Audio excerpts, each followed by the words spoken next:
Hello, my beautiful friends. My name is Kim, and I hope you are having a fabulous day today. If you are interested in true crime like I am, I hope that you would consider hitting that subscribe button. But either way, thanks for being here. Today, we are going to be answering some of your questions that you had for me. I posted in the community tab to ask me some questions for my 15K Q&A. Well, now we are at 20K, so here we are. I honestly didn't think I was going to get any answers, so needless to say, I am ecstatic you guys actually had some. It is blowing my mind like you would never believe. A little old boring me, but you guys had questions and I am excited. Without further ado, let's answer some questions from you guys. First question. Pets, children, significant other. So to answer the question, do I have pets? In California where I live, I do not. In Michigan, my sister and nieces and nephews have a dog, Ziggy, who I absolutely love. But here in California, I do not. I have one daughter. I am not married, and there is no significant other. What was your first memory that led you down the rabbit hole of true crime? Of course, I have to contribute this to my mom, who was a true crime junkie. She had true crime playing at all hours of the day, all hours of the night. The next question, what else, if anything, do you do for a living? In my professional world, before I moved to California, I worked in sales and marketing, did the whole corporate thing for many, many moons. But when I moved to California, during the world falling apart as it has over the past 2 years, I went into the service industry as far as waitressing and bartending. So I've been doing that since I moved to California. And that gives me the flexibility to be able to upload videos and, work around my schedule. So it really has worked out. I've considered a couple times going back into the corporate world, but I'm really having a good time with what I'm doing now. So I don't think I see that happening anytime soon. What was my lifelong or adulthood fascination? And that would have to be just psychology, understanding how criminals become who they are and understanding like sociopaths, and I don't know, it's just so fascinating to me. Psychology in general is just really fascinating. The next question is, do you have to stay extra aware when writing your scripts just because of how anything can offend or upset absolutely everyone these days? Yes and no. I am very conscious when I try not to offend anybody, but then there are other times where I just let loose and give my opinion and just let it be. I always want to be myself, but then again, I want to be considerate of other people's beliefs and, I never want to be controversial. So yes and no. I would say more leaning yes right now, just because there's just so many things that people really, really get offended by. So yes and no. The next question is, what do you do in your spare time? Do you have any hobbies? And YouTube was my hobby. So I spend a lot of time researching and editing. So I really don't have any hobbies. I love doing makeup. I love skincare. So I guess that could be considered a hobby. But I would say that YouTube definitely was my hobby, but I have turned it into something, or it has turned into something more, which is exciting and I love it. What do you do to de-stress? After so many videos of covering horrific issues, what do I do to distress? I watch, which is so bizarre, but when I get to a point where I'm like super stressed out, I watch this show called Dr. House, and I'm sure you guys are familiar with it. But when I get to a point where it's just like, I just want to zone out, I don't want to stress out, I don't want to pay attention, I just want to look at a screen and get some giggles out of how funny, Dr. House is with his meanness. But for whatever reason, that does it for me. I do meditate, but I would say the number one thing is just sitting down and watching an episode of a mind-numbing show that just, I don't know. I don't know why it does it for me, but it does. Or I sleep. I'll sleep a lot. Next question is, what is your spirit animal? Have you ever covered a case that really bothered you, like to the point of making you lose sleep or basically just affecting your daily life? And that would have to be the Dawn Spirit video that I did. That video, because it had the 911 call for whatever reason, haunted me. It was one of the first really horrific cases that I covered. And that one really did bring me to tears a lot. It was very difficult. And I was so confused of how somebody could be so evil, but at the same time love his family in a weird way. It wasn't as if he was evil. It was almost like he was trying to save them.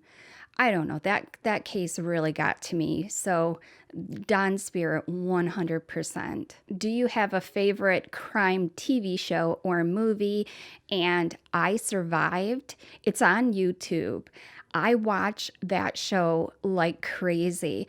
As I've been doing true crime myself, I really don't watch true crime like I used to. I'm so bombarded with true crime that it just adds a lot of negativity into me when I'm researching it, filming it, talking about it in the comments, and then watching it on top of it. So I Survived. It's still in that genre of true crime, but it's all people that survived. And that show is so good. It's a little disturbing, but if you guys want to check it out, it's on YouTube. It's on A&E Network. Oh my gosh, it's so good. These people are just so strong and they get through the most horrific situations. Like they'll have a mix of one guy that survived a chimpanzee attack, and then a woman who was shot by like her friend. It's pretty good. It's worth a watch, but it is kind of it's a little disturbing. Who would I like to meet, living or dead, for 1 hour private session? Oh boy, like Dr. Martin Luther King, something like that. These people are just amazing people who did such great things. I would love to sit down for an hour and just ask them where they get their motivation from. Why do they continue to fight at the risk of their own life? You know, just to draw inspiration. If you were the judge facing most of these serial killers, what would you give them? And that would be the death penalty. What did you want to do when you grew up, when you were a kid? Did you ever think you would end up in the true crime sphere? No, I did not. Absolutely, 100% did not. I love psychology. This was me on my second grade bus trip of, you know, the teacher asking each of us what we wanted to do when we grew up, and it was I wanted to be either a hairdresser or a psychologist. What case do you think back on a lot? A crime story you have heard many times but can always listen to in one more time? Probably the Casey Anthony case. I just don't understand how she got off. It rocks my mind how she can still walk among us and be such a horrible person.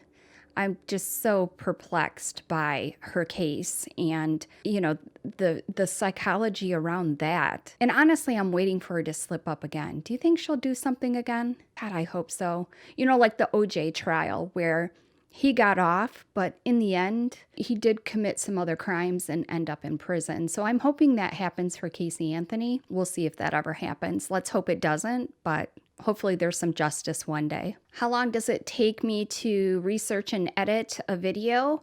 It takes a long time, actually, longer than you would think. Researching can take anywhere from 5 hours to, I mean, I guess maybe 2 hours to 10 hours. It really does vary, and it depends on how deep I want to go into the case. Some information is just on top and it's really easy to cover. Others, you have to dig a little bit deeper, or you want to get more information to do a longer video. So it does vary. Editing, depending on if it's an hour long or 30 minutes long, can be, 6 to 12 hours. So it really does vary, but it takes a long time. Do you have any cases you would refuse to cover? Why? No, there really isn't any cases that I won't cover. I know that a lot of YouTubers have restrictions as far as they don't like to cover cases that involve children, and I am quite the opposite. I don't find them fun. I don't enjoy doing them by any stretch of the imagination, but I think they're important and I think their stories should be told. So, although they are difficult, and in mental health and the YouTubers that don't do them, I respect their decision.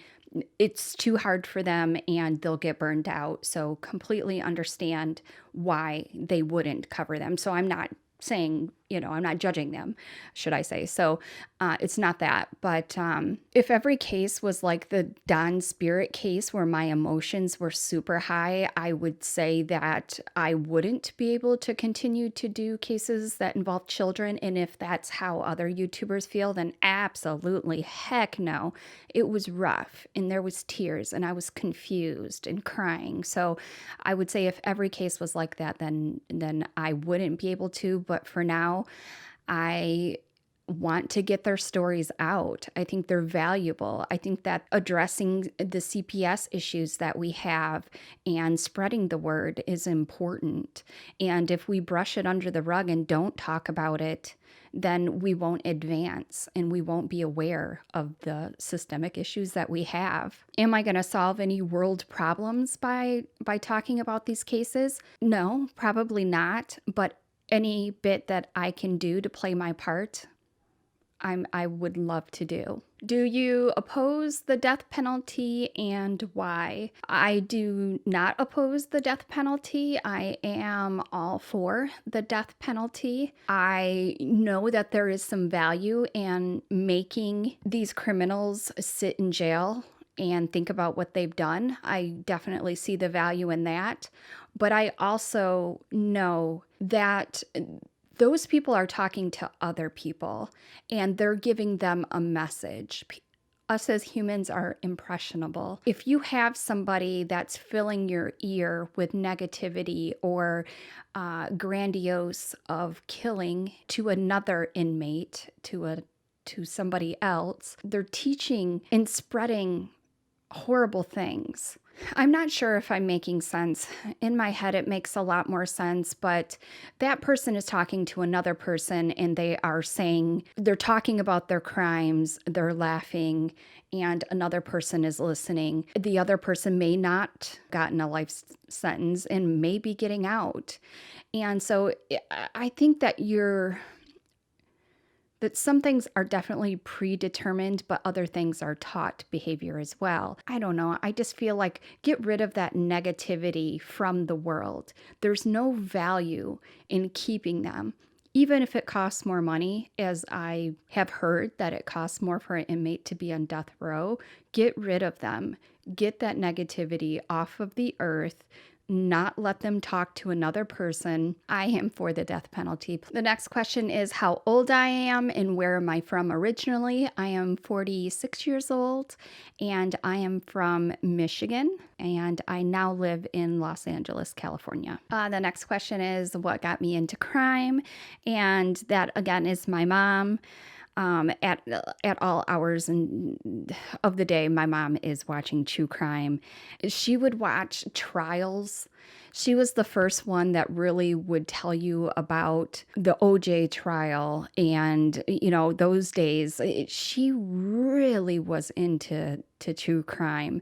And so I never was. I mean, I watched like Law and Order. I watched Law and Order so much that now as an adult, I can't watch it.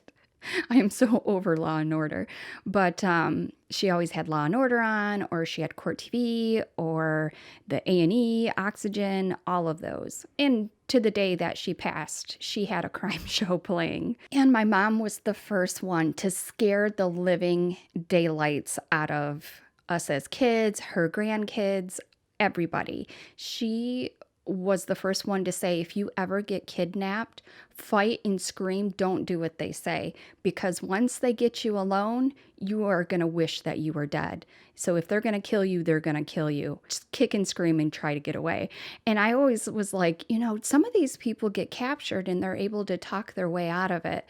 And I never really dawned on me until I actually looked into true crime myself and know what could happen. It's just horrible. I mean, people are terrible. And what some of these criminals do to the other ones, you really do wish you were dead. And ultimately, you end up dead anyways. So I get why she would say that. But at the time, I was like, really? Are you sure? But yes, please do that. As you may or may not know, my mom just passed. If you are new, a little backstory is that my mom, a couple of months ago, was given 2 days to live when she showed up to the hospital with COVID. They told her when she showed up that they wanted to put her on a ventilator, but she refused the ventilator, and she didn't want to put her family through that. She says, if I'm going to die, then let's just get on with it. And magically, she got better. Her lungs were healing up, and she was released from the hospital after just a week. I decided to go to Michigan to help her out. I was headed over there when she got sick originally, but then she was getting better. So, of course, it worked out really well, and I was able to help her to get her back strong and be able to take care of herself. She started to get back to her normal routine and was strong, so much so that I ended up booking my flight home because she really didn't need me much anymore. So I was with her when she unexpectedly passed. And I have to say, it was completely awful and it will haunt me, but I'll tell you guys about it. My mom was complaining that she didn't feel well the day before she passed. She said she was feeling a lot of pain, so she took her pain medication, which was a really strong pain medication. I suggested that she call the hospital, but she said she wanted to give it a day. The next day, she is doing her normal routine, but still didn't feel great. But what was odd was she was calling everybody, all of her grandkids, her cousins. She just was like making all kinds of phone calls. So I didn't think she was as bad as she actually was. She talked to her cousin for a while and she was struggling to breathe, and her cousin actually suggested that she call the hospital, and she said she was going to, but she was going to wait until Monday. It was Saturday when she passed, and it was Saturday when she talked to her cousin. So she called me into her room and said she had dropped her pulse ox on the floor and could I pick it up for her? And you could see she was struggling to breathe. She seemed out of it and loopy, but I thought maybe it was the pain medicine. So I picked up the pulse ox little thing and it read 52. Now it's supposed to be at 100%. So I called 911 immediately. She was out of it. She was swaying and she was really foggy. But of course, she was not getting enough oxygen either. So it was to be expected. The 911 operator said she had someone on the way and did I want to stay on the phone with her? And I said no. She said, okay, well, call me back if anything changes. I agreed. And I was moving things around the house. They told me to lock up the dog. I was picking up things around the house to make sure that they could get in easily and get her when they came, and which seems so silly now. I go back into my mom's room and ask her if she wanted to get in her chair because she was swaying. She was sitting on the edge of her bed, and I was afraid that she was going to fall forward. She looked as if she was going to try to get up, but instead she fell backwards onto the bed, and I could see her breasts were very erratic and spaced out. I called 911 back again, freaking out this time. I listened to a lot of 911 calls, and now I get when someone is out of their mind freaking out. And I was definitely that. I was screaming. They needed to come. She was not breathing while yelling at my mom to answer me. The 911 operator told me to get her on the floor. Of course, I said I couldn't because my mom is a larger woman and I was afraid I was going to hurt her by trying. I was alone in the house. There was two of my grandkids there. There was nobody there to help me. So she gave me directions to pull the sheet off of the bed and then slide her onto the floor. I was hysterical. I can't see or even understand what she is telling me, but I started to do what she said, and then I heard the ambulance arrive. So I run and grab the medic to lead him into the house. Well, the dog that I talked about, Ziggy, who my intentions were to lock up, well, he got out of the house and was freaking out on him. So the medic wouldn't come into the house. I'm hysterical, I'm screaming, and the dog is going crazy to protect me. The dog didn't understand that he was there to save. He just seen me upset and was trying to protect. So Ziggy jumped up and was going to rip this man's face off, I swear. So I just screamed at Ziggy to get in the house. And so Ziggy did. He ran into the house. He went downstairs to his crate and I was able to lock him up. And then the medic finally did come in. This all is a blur. I'm not even sure how I got him locked up in his crate. I was hysterically crying, freaking out, thinking this is taking way too much time. So anyways, they started working on my mom. They did that for about 30 minutes, and my sister was in another town over. She was about 30 minutes away, and so it was just before she arrived that they said that they had done everything that they could, and so they called it, and it was heartbreaking. I wish I wasn't alone. Mind you, this house is constantly filled with people. This is the hub of our family, this house. Everybody is there, my nieces and nephews, my sisters, their dad, their mom, grandkids. It's just always filled with people. And for whatever reason, this day, everybody was gone. It was the strangest thing ever. I have to say that I have a lot of regret on not making my mom go to the hospital when she first complained of being sick.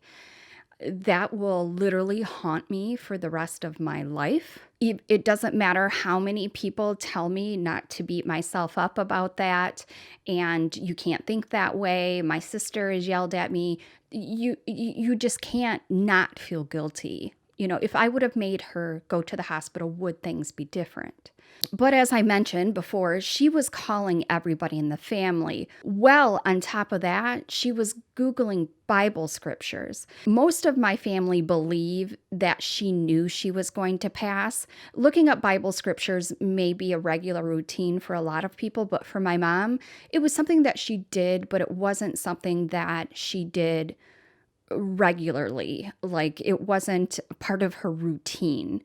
So it was all just a little, it was out of character for her. But she was sick too, so who knows? But a lot of the family believed that she knew she was going to pass. And she looked so peaceful. She had been sick for a long time with other illnesses. The COVID just really took her over the edge. She was a wonderful woman who cared about anyone and everyone. Her grandkids were her life. She touched a lot of people deeply, and she will be missed. I am truly grateful I was able to spend the 2 months with her before she passed, and I believe that happened for a reason. I was meant to go to Michigan and spend that time with her. Well, sorry to end this on such a depressing note. I really am. Thanks for watching, and hopefully your questions were answered. I didn't answer all of them, but if you have some, just leave them in the comments, and I will try to answer them as best as I can. You guys are kind and respectful and have been such a large part of my life, and I really do appreciate that. Your kind words really do make me feel special. I appreciate that like you would never believe. Thanks for being here, and I will see you in my next one. Bye.